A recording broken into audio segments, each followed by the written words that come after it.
नमस्कार, मैं हूं स्थिति बुटानी। आप देखना शुरू कर चुके हैं वैभव क्रांति चैनल। हमारे साथ मौजूद हैं भारतीय जनता पार्टी के तेज तर्रार राष्ट्रीय प्रवक्ता और हरियाणा सीएम के मीडिया सलाहकार राजीव जेटली।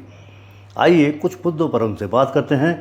क्या जवाब देते हैं राजीव जेटली जी, उन्हीं के मुखारबिन से सुनेंगे। पूर्व सीएम भूपेंद्र सिंह हुड्डा ये कह रहे हैं कि सरकार आएगी तो 4 डिप्टी सीएम बनाए जाएंगे, अलग अलग, ओबीसी, ब्राह्मण से, सामान्य वर्ग से और दलित समुदाय से। क्या कहेंगे इसको, इस नज़र से देखते हैं आप? ऐसा बोलना तो नहीं चाहिए, लेकिन हुड्डा साहब क्या जातिगत तौर पे अपने आप को इन सबसे बड़ा मानते हैं? और अगर नहीं मानते हैं तो उन्हें कहना चाहिए थे इन्हें मैं मुख्यमंत्री बनाऊंगा और मैं डिप्टी सीएम बनूंगा। तब तो समझ में आता कि वो ब्राह्मण का, ओबीसी का, दलितों का सम्मान कर रहे हैं। लेकिन उन्होंने तो कह दिया मैं सबसे बड़ा। अब जातिगत आधार पर अपने आप को सबसे बड़ा बता रहे हैं और बाकी सबको छोटा बता रहे हैं। मतलब बाकी सबको अगर चॉइस दी है तो उन्होंने डिप्टी सीएम की दी है, उन्होंने सीएम की चॉइस क्यों नहीं दी है? उन्हें खुद को बोलना चाहिए थे मैं डिप्टी सीएम बनूंगा। तो यहाँ पर देखिए कहीं ना कहीं वही बात आई ना जो मैंने आपको बताई थी कि पिछली सरकार को लोग याद नहीं करना चाहते हैं। हरियाणा की एसवाईएल को लेकर राजनीति फिर से गर्मा गई है। एक्स सीएम पूर्व मुख्यमंत्री भूपेंद्र सिंह हुड्डा ने कहा है कि एसवाईएल के मुद्दे पर सीएम मनोहर लाल को पीएम मोदी जी से टाइम लेना चाहिए। हम लोग भी उनके साथ जाएंगे क्योंकि सुप्रीम कोर्ट के फैसले को अमल में लाने का समय आ गया है। मुझे लगता है कि हुड्डा साहब को थोड़ा सोच सोच के बोलना चाहिए, जल्दबाजी कर जाते हैं कई बार बयान देने में। मनमोहन सिंह जी की सरकार, कैप्टन साहब की सरकार, इधर हुड्डा साहब की सरकार, और तीनों की सरकार होने के बावजूद एक कदम भी आपने एसवाईएल के ऊपर नहीं बढ़ाया। अब तो देखिए जो कानूनी लड़ाई मनोहर लाल जी की सरकार ने, हमारी सरकार ने लड़ी, उस कानूनी लड़ाई के बाद सुप्रीम कोर्ट को कहना पड़ा कि आप नहर बनाइए। पानी का बंटवारा कैसे होगा इसको बाद में देखा जाएगा। तो आप ये सोचिए कि सुप्रीम कोर्ट को इंटरवीन करना पड़ा और वो कानूनी लड़ाई जो पहले नाटक हुआ करते थे, आपने देखा जिस तरीके से किसी की भी सरकार पहले क्यों ना रही हो, ये एक आंख मिचौली का खेल चला जाता था। किताबें छापी जाती थी एसवाईएल के नाम पे, वोट मांगे जाते थे एसवाईएल के नाम पर, लेकिन एक भी कदम ऐसा बताइए जिसमें उम्मीद जगी हो कभी प्रदेश की जनता को कि एसवाईएल की नहर बनने की संभावना भी है। पहली बार ये संभावना जगी है कि एसवाईएल की नहर बनेगी। और पंजाब के मुख्यमंत्री तो आपने देखा हो पीछे बाढ़ के वक्त पे कह रहे थे कि भाई अब एसवाईएल ले लीजिए, उन्होंने कहा पानी ले लीजिए। तो हम तो यही कहते हैं, अगर आप भी कहते हैं कि आप पानी ले लीजिए तो हम तो ये कह रहे हैं कि आप नहर बनाइए, पानी अपने आप आ जाएगा। लेकिन पानी का बंटवारा कैसे होगा ये भी सुप्रीम कोर्ट देखेगा। लेकिन उससे पहले जो कड़े निर्देश सुप्रीम कोर्ट ने दिए हैं, जिस जीत का श्रेय अगर किसी को जाता है तो केवल और केवल इस प्रदेश के मुख्यमंत्री मनोहर लाल जी को जाता है, जिनकी वजहों से दूर दराज के इलाकों में जहाँ पानी की कमी है एसवाईएल की नहर का पानी पहुँचेगा और प्रदेश के अंदर खुशहाली आएगी। तो ये हुड्डा साहब ने कुछ जल्दबाजी में बोल दिया। ये कदम उन्हें बहुत पहले उठा लेना चाहिए था, लेकिन उन्होंने उठाया नहीं है। हाँ, अगर वो ये सोचते हैं कि मनोहर लाल जी की जो अचीवमेंट है, जो उपलब्धि है, उसके मद्देनज़र वो प्रधानमंत्री से मिलके मनोहर लाल जी की तरफ से कि मनोहर लाल जी का धन्यवाद करना चाहते हैं और प्रधानमंत्री जी से मिलना चाहते हैं, तो मुझे लगता है ही इज़ ऑलवेज वेलकम। वो जा सकते हैं प्रधानमंत्री जी के पास और कह सकते हैं जो काम हम नहीं कर पाए थे वो आपके प्रदेश के मुख्यमंत्री मनोहर लाल जी ने करके दिखा दिया। जेटली, ये कब तक मुद्दा सुलझ पाएगा? क्योंकि यह मुद्दा चुनावी मुद्दा भी बन जाता है। हर बार चुनाव आते हैं तो एसवाईएल मुद्दा गर्मा जाता है। राजीव लोंगोवाल का समझौता भी हुआ था, तो उस दौरान भी हम राजनीति से चलता आ रहा सिलसिला आज तक रुका नहीं है। मुद्दा क्या ये सुलझ पाएगा? क्योंकि सुप्रीम कोर्ट का भी जो डिसीजन आ चुका है वो नहर बनाने के लिए लेकर है। आप कह रहे कि कड़े जो नियम है उसको भी पालना करनी होगी, तो कैसे कैसे नियम है जो पालना नहीं हो पा रही है, ना हरियाणा की तरफ से, ना केंद्र सरकार की तरफ से, ना पंजाब की तरफ से? अब तो मुझे लगता है कुछ रह नहीं गया इसके अंदर। सुप्रीम कोर्ट के निर्देशों के बाद जो लड़ाई हमने लड़ी है कानूनी, उसके निर्देशों के बाद अब कोई संभावना पंजाब के पास नहीं कि इसके बीच में और बड़ी दीवार खड़ी कर सके। एसवाईएल की नहर बन करके ही रहेगी। और मुद्दों की बात आपने करी, मुद्दे तो हमने ख़त्म करते जा रहे हैं। जिन मुद्दों के ऊपर इस देश की राजनीति हुआ करती थी, आप याद करिए भुटानी जी, आप तो बड़े पुराने वक्त से आप राजनीति को देख रहे हैं। यहाँ राजनीति किस बात की होती थी? मैनिफेस्टो उठा के देखिए, अगली बार आएंगे तो बिजली देंगे, अगली बार आएंगे तो पानी देंगे, अगली बार आएंगे तो ये देंगे। अरे भाई, अब देखिए उनके मैनिफेस्टो से वायदे ही हटते चले जा रहे हैं, क्योंकि उन्हें मालूम आप बिजली पर राजनीति नहीं कर सकते हैं। क्योंकि भारतीय जनता पार्टी की सरकार ने जिन गाँवों में कल्पना भी नहीं करी थी, 500-500 गाँवों में बिजली होती थी, हमने हज़ारों गाँवों में पहुँचा दी। अब कुछ एक गांव रह गए हैं उनमें भी हम बिजली दे देंगे 24 घंटे। तो मुद्दा ये है कि वो जो जिन वायदों के ऊपर यहाँ राजनीति होती थी वो वायदे ख़त्म करी। राम मंदिर की बात करते थे, आप राम मंदिर बना के दिखाइए, देखिए आप वो भी किसने करके दिखाया, देश के प्रधानमंत्री नरेंद्र मोदी जी ने करके दिखाया। प्रदेश के अंदर एसवाइएल की बात आ रही है तो एसवाइएल में सबको मालूम है, हुड्डा साहब को भी मालूम है कि ये श्रेय अगर किसी को जाता है तो प्रदेश के मुख्यमंत्री मनोहर लाल जी को जाता है, और वो करके दिखा चुके हैं, दिखाना नहीं है, दिखा चुके हैं। अब ये मुद्दा भी नहीं रहने वाला। अब एसवाइएल का पानी होगा, एसवाइएल के पानी के बाद किसी की पार्टी भी, किसी भी राजनीतिक पार्टी के मैनिफेस्टो में वायदा नहीं जा पाएगा, ये हम बंद कर देंगे, क्योंकि पानी हम लेकर के आएंगे। 5 राज्यों के चुनाव की घोषणा हो चुकी है। कांग्रेस ये कह रही है कि 5 राज्यों में, अरुणाचल प्रदेश, मिजोरम, छत्तीसगढ़, राजस्थान, मध्य प्रदेश में हमारी सरकार आएगी। भाजपा का क्या प्रदर्शन रहेगा? देखिए, वो राजनीतिक पार्टियां वो ये तो नहीं कहेंगे कि हमारी सरकार नहीं आएगी, ये तो उनका कर्म है, उनका धर्म भी है ये बात बोलना। लेकिन प्रदेश की जनता, चाहे मध्य प्रदेश की बात करें, छत्तीसगढ़ की बात करें, राजस्थान की बात करें, मिजोरम की बात करें, हर जगह पे प्रदेश की जनता ने महसूस किया है डेवलपमेंट। प्रदेश की जनता ने महसूस किया है कि कौन एक बेहतर सरकार दे सकता है, और भारतीय जनता पार्टी बेहतर प्रदर्शन करेगी सभी राज्यों के अंदर, और हम अपनी सरकार भी बनाएंगे। आम आदमी पार्टी है या कांग्रेस पार्टी है, वो ये कह रही है कि हैट्रिक नहीं जमा पाएगी बीजेपी सरकार, तीसरी बार मनोहर सरकार बनना नामुमकिन है। आप कह रहे हैं मोदी है तो मुमकिन है, वो कहते हैं कि नामुमकिन है मनोहर लाल की सरकार बनना। देखिए, एक बात तो उनके दिमाग में आ चुकी है,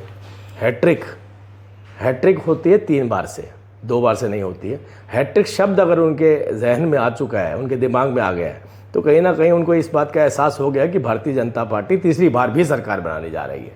वो अपने वायदों पे, अपनी मुद्दों पे बात नहीं कर रहे हैं। उनका केवल एक टारगेट है कि जो तीसरी बार मनोहर लाल जी मुख्यमंत्री बनने वाले हैं उसको कैसे रोका जाए। वो रोकने के लिए कोई राजनीतिक पार्टी जो है वो कोई बहुत बड़ा बीड़ा नहीं उठा सकती, वो तो प्रदेश की जनता उठाती है। और प्रदेश की जनता ने महसूस किया है कि मेरी सुविधाओं को मेरे दरवाजे तक पहुंचाने वाला, वो भी डिजिटल माध्यम से, अगर इस प्रदेश के अंदर कोई व्यक्ति है तो वो इस प्रदेश का मुख्यमंत्री मनोहर लाल है। और ये तो ये कह रहे हैं, आपने देखा होगा हुड्डा साहब ने तो ये कहा कि माया तो पोर्टल की सरकार है, पोर्टल ही बंद कर डालूंगा। तो आप सोचिए, अगर इतनी पिछड़ी मानसिकता आप प्रदेश के विकास में रखेंगे या इस तरीके की अड़चन पैदा करेंगे तो प्रदेश का युवा कभी आपके साथ खड़ा हो सकता है, जिसे हर वक्त पे स्मार्टफोन चाहिए, हर बात उनको अपने मोबाइल पे चाहिए, हर सुविधा ऑनलाइन चाहिए। तो उन्हें ये कह रहे हैं कि मैं आया तो आपके पोर्टल बंद कर दूंगा, मतलब कि मैं अपने जो तथाकथित जिसे कहते हैं सेवक कह लो या कार्यकर्ता कह लो या आम पब्लिक जिन्हें दलाल कहती है, उनको एक्टिव कर दूंगा और पोर्टल की सरकार बंद हो जाएगी। तो इसका जवाब तो प्रदेश की युवा देगी उनको, और प्रदेश के युवा जो है उनको बेहतर मालूम है कि मुझे आगे किसकी सरकार चाहिए, इसलिए मनोहर लाल जी तीसरी बार भी मुख्यमंत्री बनेंगे। कांग्रेस हो या आम आदमी पार्टी हो, ये कह रही है कि अब की बार सरकार आएगी तो 300 यूनिट हरियाणा वासियों को फ्री दी जाएगी बिजली, और सिलेंडर है 500 रुपये का दिया जाएगा, और दूसरी अन्य घोषणाओं की भी उन्होंने कहा है। नहीं, देखिए, ये हताशा है। इस तरीके की घोषणाओं पर जब कोई व्यक्ति उतरता है या कोई राजनीतिक पार्टी उतरती है तो उसका सीधा सीधा संदेश है कि वो जो मौजूदा सरकार है उससे घबराई हुई है। अगर वो घबराई ना होती तो वो अपने पिछले कार्यकाल में किए गए कार्यों को आगे रखकर वो कहते कि हम आएंगे तो वही सरकार देंगे जैसी हमने आपको दी थी। वो डरते हैं इस बात को बोलने में भी। सरकार का हवाला ही अपने आप में हमारा घोटाला उजागर कर देगा। तो इस डर से वो भागना चाहते हैं और नए नए लुभावने वायदे देना चाहते हैं। मुझे लगता है प्रदेश की जनता बहुत बेहतर जानती है, वो भय का वातावरण दोबारा नहीं चाहती है, वो भय का माहौल दोबारा नहीं चाहती है, वो दलालों की दुकानदारी दोबारा नहीं चाहती है। वो प्रदेश के अंदर सुशासन चाहती है, प्रदेश के अंदर अच्छी लॉ एंड ऑर्डर की व्यवस्था चाहती है, प्रदेश के अंदर एक बेहतर मुख्यमंत्री चाहती है, शरीफ व्यक्ति चाहती है। और शरीफ व्यक्ति अगर इस प्रदेश के अंदर मुख्यमंत्रियों की श्रेणी में कहीं पर आते हैं तो मनोहर लाल जी नंबर 1 पे आते हैं। उनसे ऊपर किसी को भी रखा नहीं जा सकता। ये बात आप भूटानी साहब मुझे लगता है मेरे से ज़्यादा बेहतर जानते हैं। आपकी सरकार 10वें साल में प्रवेश करने जा रही है। केंद्रीय गृह मंत्री अमित शाह से भी आपकी पार्टी ने समय मांगा है 26, 27, 28 अक्टूबर के लिए।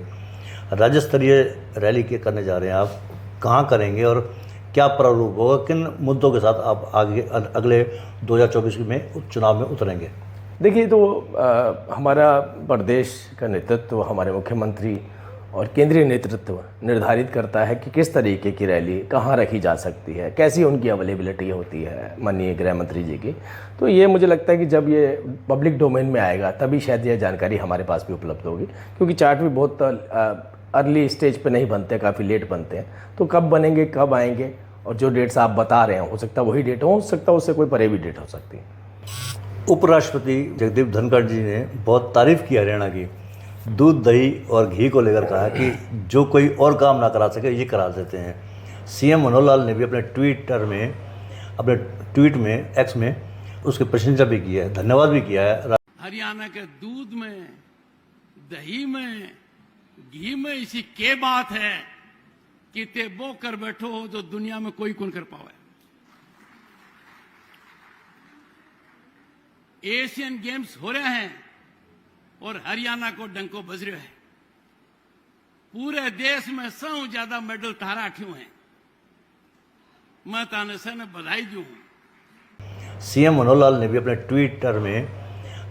ट्वीट में एक्स में उसकी प्रशंसा भी की है, धन्यवाद भी किया है। हाँ, धनखड़ जी ने बहुत अच्छी बात बोली और बागड़ी मारवाड़ी भाषा में बोली उन्होंने, क्योंकि वो हिसार की बेल्ट में कर रहे थे, वहाँ पे लगभग सभी लोग इस भाषा को समझते हैं।